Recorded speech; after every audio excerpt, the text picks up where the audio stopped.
Assalamualaikum dan salam sejahtera saya ucapkan kepada Puan Sri dan rakan-rakan sekalian. Pada hari ini, saya dan ahli kumpulan saya akan membuat pembentangan kajian yang bertajuk Pengetahuan Belia Terhadap Kepelbagaian Sambutan Perayaan di Malaysia. Terlebih dahulu, saya perkenalkan diri saya Nur Syarihah binti Sanimi, matrik number 203320. Seperti yang kita semua ketahui, rakyat Malaysia terdiri daripada pelbagai kaum dan agama, antaranya Melayu, Cina, India, Sabah dan Sarawak.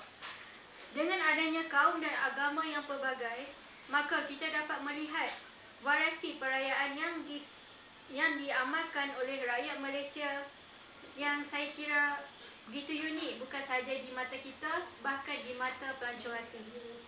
Di sini timbul persoalan, adakah belia pada masa kini ambil peduli tentang perayaan yang disambut oleh setiap bangsa di negara kita?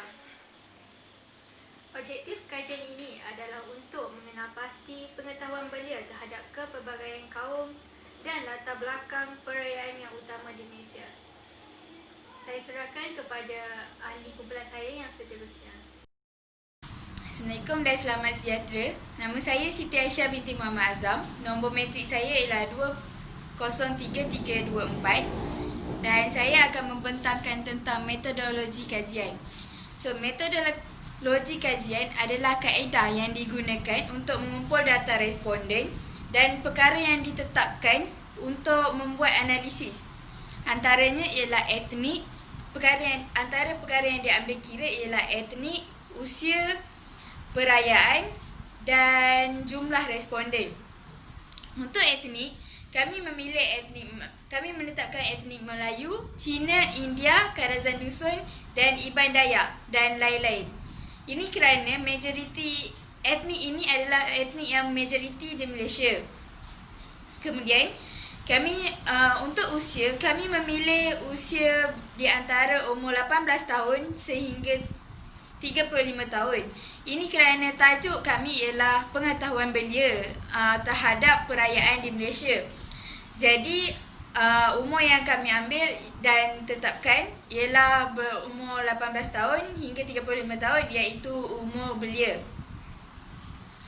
Seterusnya, kami menetapkan untuk mengedarkan soal selidik ini hanya terhad kepada 35 orang hingga 40 orang untuk memudahkan kajian kami dan membuatkan bilangan antara etnik tidak ada yang majoriti.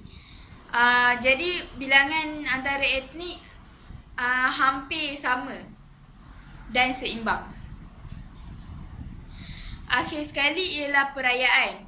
Perayaan yang kami telah masukkan di dalam borang soal selidik ialah perayaan Aidilfitri dan Hari Raya Korban untuk etnik Melayu. Untuk etnik Cina ialah Cap Gomeh, Deepavali untuk etnik India, Hari Gawai untuk etnik Iban Dayak dan Hari Keamatan, Pesta Keamatan untuk etnik Kadazan Dusun.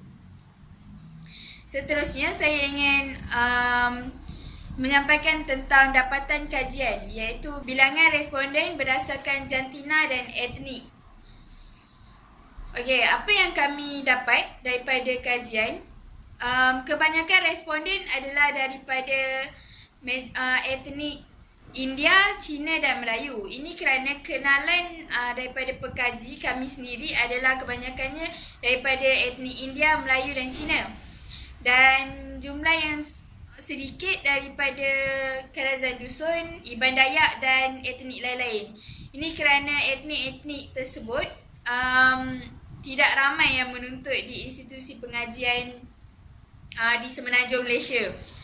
Jumlah yang majoriti tersebut, India, Cina dan Melayu mempunyai 7 orang. Setiap etnik tersebut adalah 7 orang. Manakala untuk Iban Dayak dan Kadazan Dusun dan lain-lain, kebanyakannya adalah 4 ke 5 orang sahaja.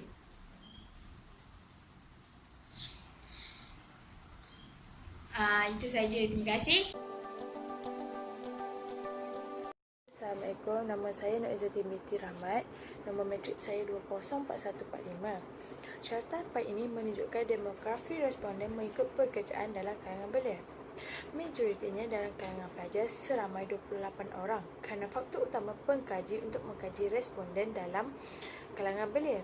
Seterusnya, responden yang bekerja dalam bidang kerajaan adalah tiada dan swasta pula sebanyak 6 orang, iaitu 15%. Didapati responden yang bekerja seramai 3 orang bersamaan 7%. Dan mereka yang tidak mempunyai pekerjaan seramai 3 orang sahaja. Yang tidak bekerja ini kesemuanya daripada golongan perempuan kerana mereka suka mencari peluang pekerjaan. Untuk rajah 2, keseluruhan belia ini sedikit sebanyak mempunyai pengetahuan tentang perayaan etnik Melayu. Contohnya, pada soalan 5, iaitu umat Islam akan menyembelih kambing dan lembu pada Hari Raya Aidilfitri untuk mendekatkan diri kepada Tuhan. Dan jawapan bagi soalan tersebut adalah betul. Seramai 27 orang responden memberi respon yang salah. Kebanyakan yang salah daripada golongan yang beragama Islam. Seramai 10 orang yang terdiri daripada 7 orang perempuan dan 3 lelaki kerana mereka kekurangan penghayatan terhadap perayaan sendiri.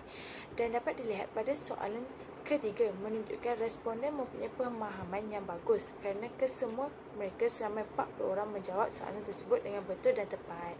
Seterusnya, bagi soalan tentang etnik Cina, paling tinggi responden menjawab dengan betul ialah pada soalan pertama. Hampir semua responden iaitu seramai 39 orang bersamaan 97% menjawab dengan betul. Ini menunjukkan setiap etnik menjalinkan hubungan yang baik antara etnik lain.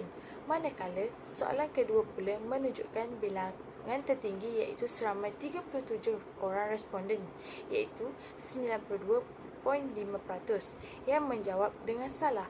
Ini berlaku kerana sebilangan kecil etnik tertentu mengasingkan diri daripada etnik-etnik lain menyebabkan mereka tidak ambil tahu mengenai perayaan sesebuah etnik. Sekian, terima kasih.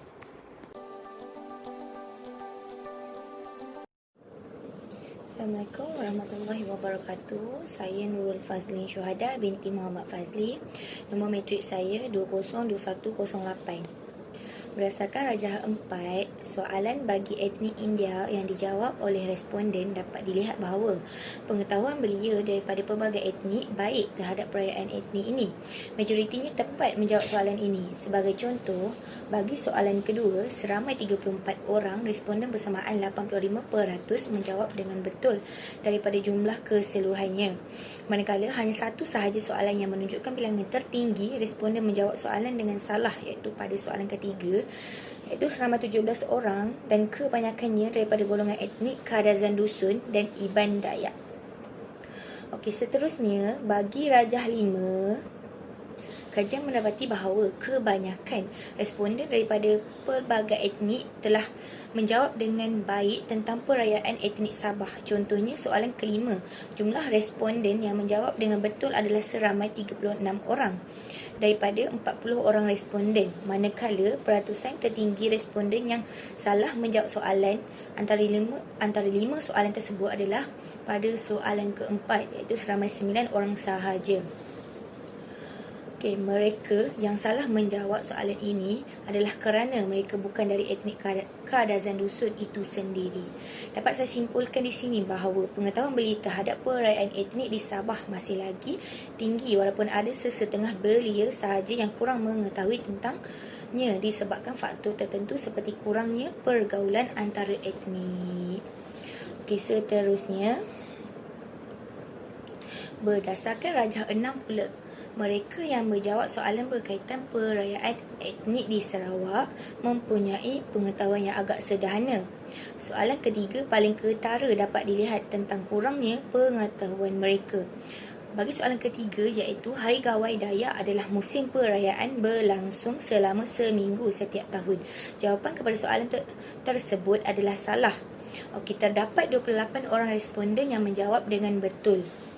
Responden yang salah menjawab soalan tersebut kebanyakannya daripada etnik Melayu 7 orang dan etnik Cina seramai 6 orang.